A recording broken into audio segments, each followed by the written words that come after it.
এখনো বাংলাদেশে 12 আনা সুফিবাদে বিশ্বাসী মানুষ। ভাইরা আমার, এদেশে বেঁচেছে জোট, জাকের পার্টিতে দেবে ভোট। ভাইরা আমার, আমাদের এই দেশ সোনার বাংলাদেশ, আদৌ কি আমাদের এই দেশ সোনার বাংলা হয়েছে? না। এই দেশে প্রত্যেকটা রাস্তাঘাট যদি স্বর্ণে পরিণত করা হয়, তবু তারপরে আমাদের এই দেশ সোনার বাংলা হবে না। যতক্ষণ পর্যন্ত এই দেশের মানুষকে সোনার মানুষে পরিণত করা না যাবে, ততক্ষণ পর্যন্ত এই দেশ সোনার বাংলা হবে না। তাই এই দেশের বাস্তবে ফকির লোকের অতি প্রয়োজন। ফকির লোকেরাই পারে এই দেশের মানুষকে সোনার মানুষে পরিণত করতে।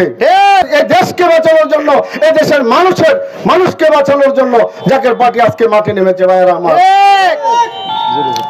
যে মহামানব তার পাক জমানো বলেছে, জাকের পার্টি কি জয়, জাকের পার্টি কি জয়।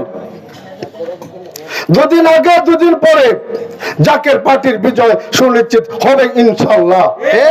এদেশের মানুষ এখনো বুঝতে পারতেছে যে দেশের রাজনৈতিক অবস্থান কি। জাকের পার্টি কোন জ্বালা উপর হতে বিশ্বাসী নয়। জাকের পার্টি আত্মমানবতার পার্টি।